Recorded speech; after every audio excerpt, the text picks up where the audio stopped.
automation in X2 can be edited in two different ways, either in the track using the edit filter, shift-clicking to cycle between envelopes, or in lanes. Editing automation on tracks and buses is the same. Regardless of where it is edited, the method and gestures are identical. The Smart tool covers most functions required to edit automation with a few exceptions. We'll look at the Smart tool first and other tools as needed.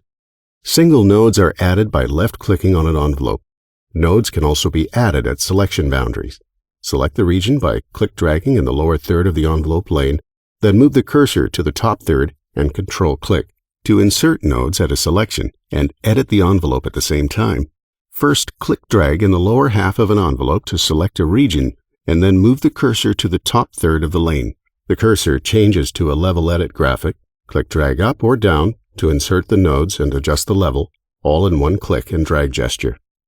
Left-click and drag an existing node to move it. Double-click on a node to reset it to its default value. Hold down the Control key while moving nodes to activate vertical snap mode. In this mode, a node will snap to a previous node or flatline section. The nodes that are being snapped to will highlight to indicate this. Selecting multiple nodes can be performed in several ways. One method is to left-click and sweep drag through the required lanes and tracks. Make sure the sweep is started in the lower two-thirds of the initial lane. Right-click and lasso select also selects nodes across multiple lanes. Finally, use Control-click and Shift-click to select nodes. Control-click will also remove a node from an existing selection. This method can be used to select non-adjacent nodes. Nodes in envelopes can be deleted in several ways. With the Smart tool, right-click over a node or envelope and select Delete from the menu. Alternatively, select a node or nodes and then press the Delete key on the keyboard.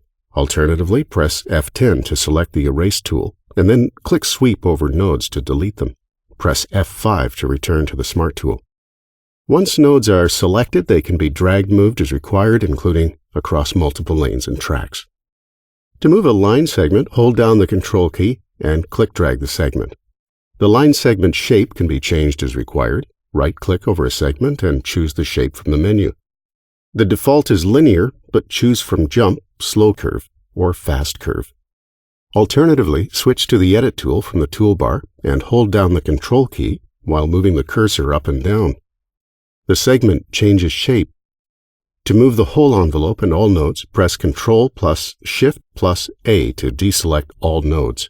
Move the cursor to the top of the lane, and when it changes to the level adjust cursor graphic, click drag up or down as required. To draw automation freehand, hold down the Alt key and click drag. To draw a straight line, hold Alt plus Shift and click drag. To draw specific shapes, press T or middle mouse click to access the HUD. From there, choose the required shape from the Draw tool, drop down choices, choose from Sign, Triangle, Square, Saw, or Random. Once a Shape tool is selected, left-click at the required start point, then move the cursor vertically up or down to set the initial level required. Once that point has been reached, continue to hold the left mouse key and drag horizontally to draw the shape, controlling level with vertical movement. The node gap is set by the snap resolution. This can be halved by holding the Alt key down or doubled by holding down the Control key. Automation can be copied, then pasted to another area, either on the same track or a different one. Drag select the area to be copied and either press Ctrl plus C or select Edit Copy from the main menu. Make sure the target track or bus is in focus. Position the now time where you want the paste to start and then press Ctrl plus V or select Edit Paste from the menu. The pasted data is inserted on the same envelope type as it was copied from. If that envelope doesn't exist, it is created. To copy it to a different envelope, reassign the envelope using the right-click menu. There's certainly no shortage of automation editing options in X2.